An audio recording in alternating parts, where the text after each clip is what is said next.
It really doesn't matter if you're a professional photographer or just someone that owns a digital SLR camera. The more you use your camera, eventually you'll find that you start to get dust spots and smears on your images. That's because with SLR cameras you're constantly exposing it. You're changing lenses, which exposes the chamber and exposes your sensor. Obviously your lens is constantly exposed, so you're constantly allowing and creating opportunities for dust, debris, dirt, smears to be created. Now sometimes you are lucky and you can just clean it because it's just on the front of your camera lens, but sometimes it's a little bit more difficult to remove because it's actually inside your camera's on your camera's sensor. Now, a lot of people will often send their camera away to a specialist or even the manufacturer to actually get their sensor cleaned, and that's fine. But the one thing I can guarantee you is that firstly, it's going to be very expensive, but also you will be without your camera for up to 2 to 6 or more weeks, which to a professional photographer is a very long time to be without your camera. And to be honest, if you are a professional photographer, the chances are you're going to eventually be out in the field and you may need to maintain or carry out that kind of maintenance on your camera. It's something that you need to be able to do when you're in the field and you don't even have access to a specialist or to send your camera away, and you need to fix your camera right then and there. So this is one of the things that you can learn how to do, and it will save you not only time and money in the long run, but it's also something which is very useful to know. Now in this tutorial we are going to be using some specialist equipment. We're going to be using Eclipse, which is a special cleaning solution for your sensor and lenses. The reason that this is special is because it's basically a special formula which is designed for your camera's sensor. It won't cause any damage at all, but the other thing is basically it will evaporate immediately the second it touches your sensor. So you'll wipe your swab across your sensor, cleaning it, and then it will immediately evaporate. So you're not going to have to worry about creating any smears or anything like that. Now obviously to actually use Eclipse you're going to need to purchase swabs too. These are pretty much exactly what you expect. They're just, they look like this. All you're going to do is dip 2 drops, 1 on each side of the swab before you run it across your camera sensor. The one thing which you need to make sure you do is you do not use the same swab twice, okay? Because once you use this swab, it is contaminated. You do not want to use that a second time on your sensor. But I will show you and demonstrate how to do that properly. The other thing which you'll need to find out is the size of swab you need. For example, this is type 2. I am going to basically provide several links in the description of this video, which will basically explain how you know what type of swab you need. Now this is type 2, which means it's a particular size of swab. Okay, now this size is right for my camera's sensor. So you basically, I'm going to give you a link in the description to a website, and then you need to run down the list, and each swab size will list the cameras it's compatible with. You just need to find the right one for your camera. Okay, so let's get started. What I've done in preparation for this video is I've basically removed my lens and any attachments that I had to my camera, and I've also cleaned the room that I'm going to be working in. You do not want to have, you basically want a dust-free environment, so make sure that there's not going to be any dust in the air. You know, clean the room and let everything settle for about 10 minutes before you start this process. You do not want to recontaminate your sensor when you're cleaning it. So what I have also done is I've cleared the area and I've laid down a cloth. So basically I'm creating as much of a dust-free environment as possible. Now again, I've already got my sensor swab ready. I've got Eclipse ready, and I've also got my rocket blur, which we're going to be using in this tutorial. Another good point is you want to make sure that you have a fully charged battery. You do not want your battery to die in the middle of this process. The other thing you want to do is make sure you clean your camera body thoroughly before you start, because again, you don't want any dust sitting around the surface of your body, getting back into the chamber and adding more dust to your sensor. So the first thing that we're going to do is you always want to face your camera facing down when you're doing this, because the only time you want to basically, because again you don't want dust getting back up into the chamber. So the only time I'm going to remove my body cap, which is what I've attached here, is when I'm actually doing something inside the chamber. Okay, so the first thing we want to do is we want to clean the general body of our camera. So the first thing I'm going to do is I'm just going to get my rocket blur and I'm just going to go around the whole body of the camera and just make sure I remove any dust that I can that might be on the surface of the body, especially around the chamber.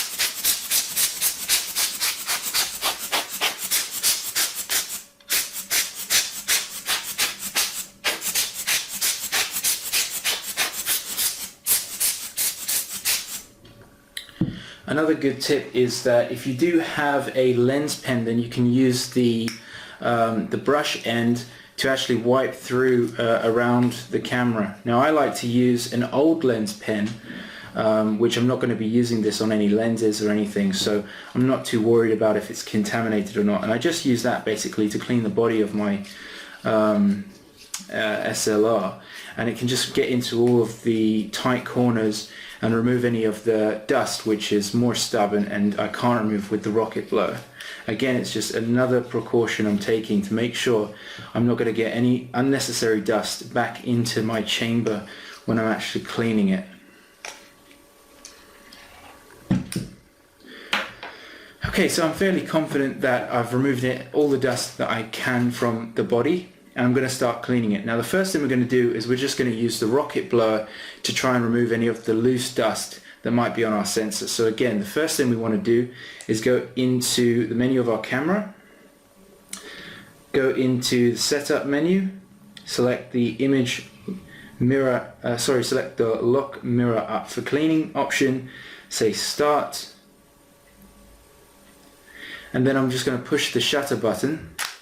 It's going to release the mirror. So now I'm just going to remove the body cap.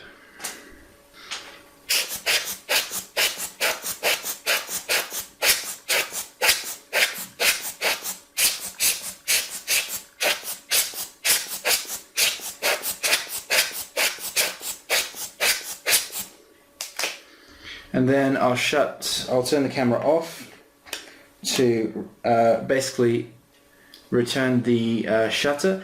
Now what you can do is you can then reattach your lens, take another test shot, and if everything is clean, then you got lucky. If not, then we're going to proceed with a wet clean, and that's what we're going to do now. So again, what I'm going to do now is I'm going to take my camera and I'm going to use the mirror lockup option again, so lock that up.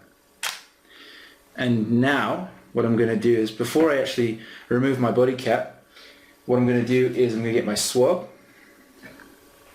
and I'm going to get Eclipse, remove the cap,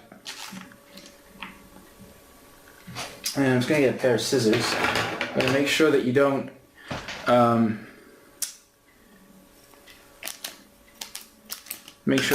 touch the swab, because you don't want to contaminate.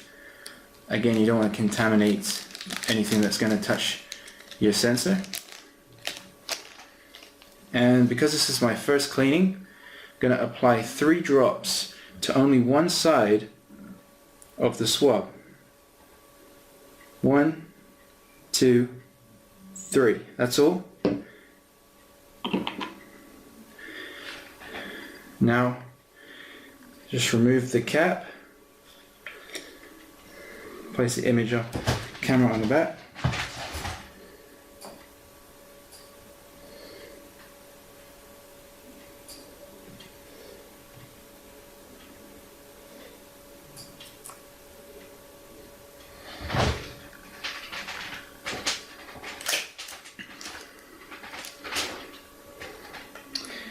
and replace the cap.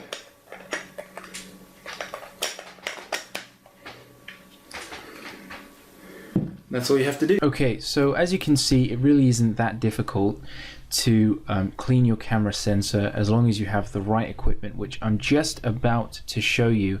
But before that, I just want to give you a little bit more information and a few more tips.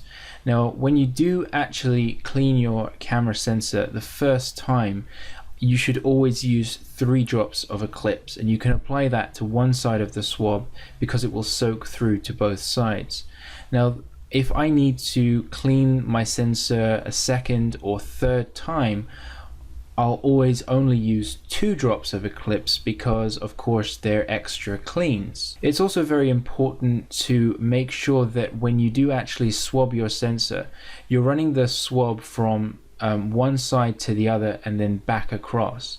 It's a good idea to make sure that when you first swab your sensor, let's say you swab it from left to right and then right to left, that you don't actually lift the swab off of your sensor when you get to the right side, and you simply rotate your hand across so you can just run the swab back across the sensor back to the left side.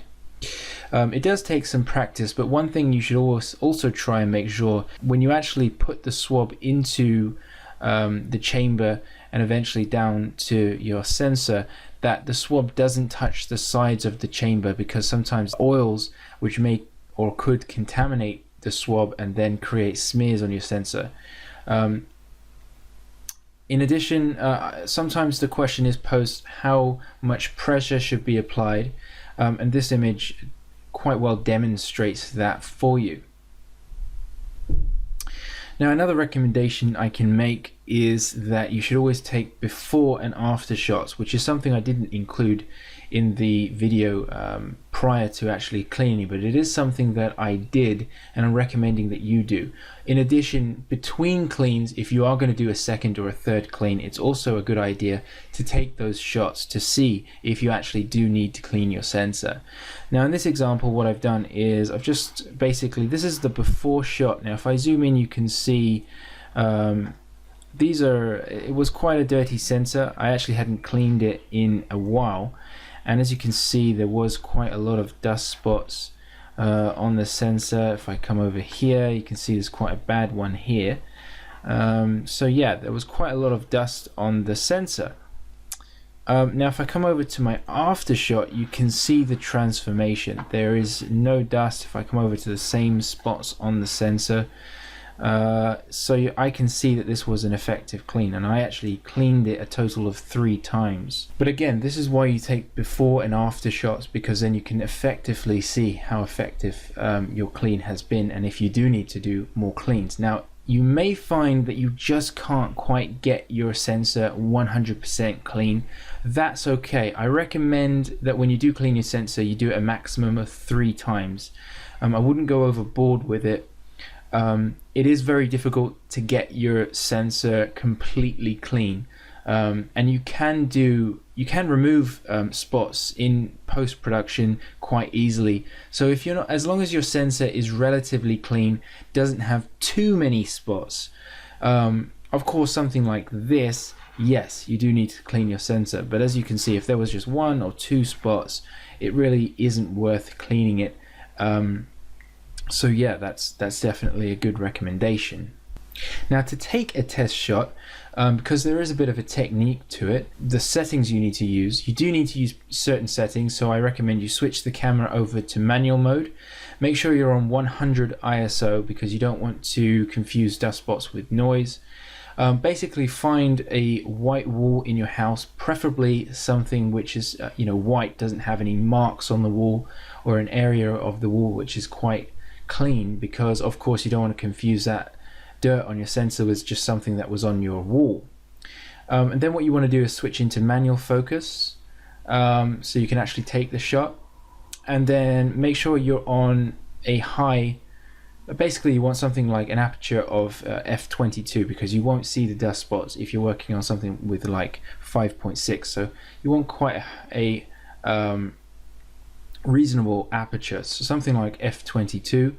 And then maybe 6-second exposure, and then basically put that image into Photoshop, increase the contrast, maybe change the exposure a little bit, and just look at it in Photoshop to find those dust spots to see how dirty your sensor is. Now, I did mention previously I was going to talk a little bit about what products you should buy. Now, this is it's called Photographic Solutions. Now, this is the manufacturer of the cleaning products, that is Eclipse and the Swabs, which I'm going to recommend you purchase. Now, there will be a link in the description of this video, but you can just come over to the direct URL, which is photosol.com, as you can see. And the reason, now you can't actually buy, unfortunately, directly from the manufacturer, but the reason it's important to come to their website is because you can go to the DSLR swab sizes. And this is important because if you remember earlier in the video, I said there's 3 swab sizes, type 1, 2, and 3. And that depends on the size of your sensor. So if you have a full frame sensor or, etc. So all you need to do is find your camera model. So here's Nikon, here's Canon, they've got every manufacturer, as you can see, Panasonic, etc. And if you look over here, you have sensor swab type.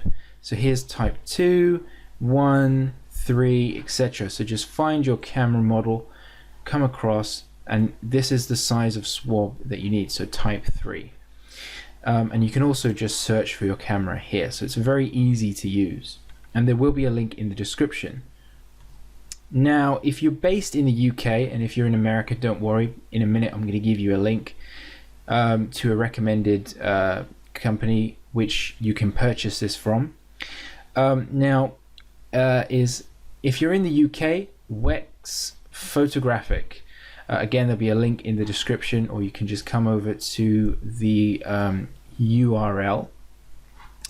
And all you need to do is search on their website for Eclipse cleaning solution. It's £11, and this is basically a wonderful solution, probably the best you can buy, and it will not create smears. It will evaporate immediately once it touches your sensor. It's a fantastic cleaning fluid. A few things you should know about it. You're going to want to make sure you keep it in an airtight container. You firmly secure the lid, because Eclipse, as you may have thought, will never expire. However, the second you open it, it will immediately start to evaporate. Now, as I said, as a cleaning solution and fluid, it's fantastic. The minute it touches your sensor, it will evaporate. However, the downside of that is that although this will never expire, it has a limited shelf life because it will eventually evaporate. Now, the more airtight you can keep it, the longer it will last. But of course, this is definitely a fantastic cleaning solution. And in terms of the swabs, you can also just search for it, sensor swabs. They are quite expensive.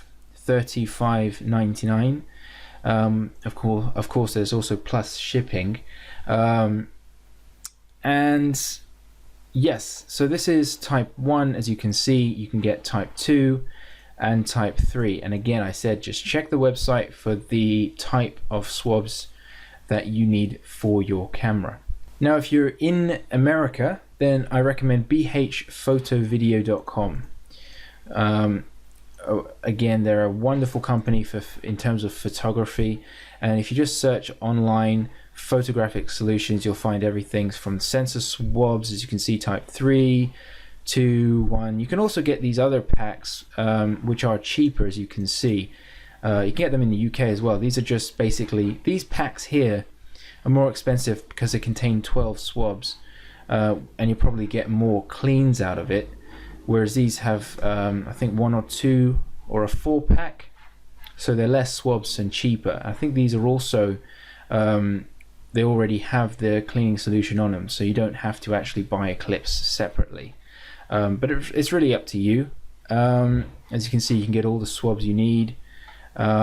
Now, again, I'll just return to this. I fully recommend that you do invest in these products, and they may seem expensive, but if you actually set this to a manufacturer, you'll spend more getting that manufacturer to do it. You'll be without your camera for probably between 2 to 3 weeks, to be honest. And of course, that's one clean. Whereas if you purchase this, you can clean it. I would say on the average clean, you'll probably do it it will take about 3 cleanings to get your camera sensor completely clean. And of course, in a 12 pack, you'll be able to clean your camera 3 times for the price of one professional clean. So it's definitely worth investing in it. It's definitely worth learning how to do yourself. In general, if you can keep your camera clean, make sure whenever you're not using your camera, you keep it in your camera bag. Make sure your camera bag is clean, then you probably will only need to clean your camera sensor about once a year. It really depends how you use it, how careful you are when you are changing lenses and things like that. If you're changing lenses outside or inside, there's a lot of different factors. But with cameras, they're there to be used. You have to use it. You have to change lenses. It's just part of it. It goes hand in hand. So learning how to use this stuff is really important, and I hope this tutorial helps you learn and do this yourself. So good luck, and thanks for watching. I hope you enjoyed this video tutorial, and thank you very much for watching. I'd just like to encourage you to visit our official community website, simpletut.com. This is where we post all of our tutorials, including that on web development, computing, and even photography, but much more. Some of our most popular tutorials include building a MySQL user registration system, but we also have PHP classes. I've shown you in videos how to develop your own responsive website layouts, content management systems. There's tutorials on social networking, e-commerce, and much more. But this is a fantastic learning resource, and it does not stop there. We also have a Ask a Question area on our website where you can post a question about this or any other tutorial, or perhaps even a project of your own. We also have a blog and a freebies section which you can use to access even more content. Now, before you go, I'd just like to encourage you to actually like our Facebook page, because this is a fantastic way for you to stay in contact with us. As we release new freebies, new tutorials, we will post them on our Facebook page, and you can even make suggestions for future tutorials all on our Facebook page. But before you go, I would just like to encourage you to check out one of our latest projects, cssmenucreator.com. Now, this is a fantastic resource for you. It cuts your development time and makes building websites even easier, because what it does is it writes the code for you when it comes to CSS menus. You can select from our growing range of pre-built CSS menus, use the built-in application to actually build your menu and create your different options for your menu, and then you can actually install that menu on your own website within Dreamweaver or whatever web application you're using to build your website. You just simply copy and paste the code into the website, and we have video tutorials show you how to do it on a step-by-step basis. I would just like to say that if you would like to make a contribution to our project, then we really would appreciate it. There is a donation button on simpletut.com which you can use to make a contribution to a project. This is also a great opportunity for me to tell you about our official website, siteeasy.com, and there'll be a link in the description of this video. This is where we sell a huge range of pre-built websites and scripts and offer custom web design services. Some of our pre-built websites include a pre-built social networking website, e-commerce, content management. These all include free installations, and we offer much more, such as property listings or file upload. So it's a great resource for anyone looking for a one-stop solution for your project. We also offer a number of pre-built PHP scripts, which is growing all the time. And these are applications which you can incorporate into your website, such as the pre-built user registration system, digital goods for PayPal, billing systems, comment systems, contact forms, and much more. And all of these scripts can be incorporated into your existing website. They're completely pre-built, and you can simply copy and paste them and upload them to your server immediately once you've downloaded them. If you do have any questions, would like to get in touch, perhaps have a custom job, web development project you'd like us to help you with, then please get in touch using any of our websites. We have contact forms on all of our websites. You can contact us via Facebook. Again, I'd also like to recommend that you like, comment and subscribe to us on YouTube. Once again, thank you very much for watching this video. Have a great day.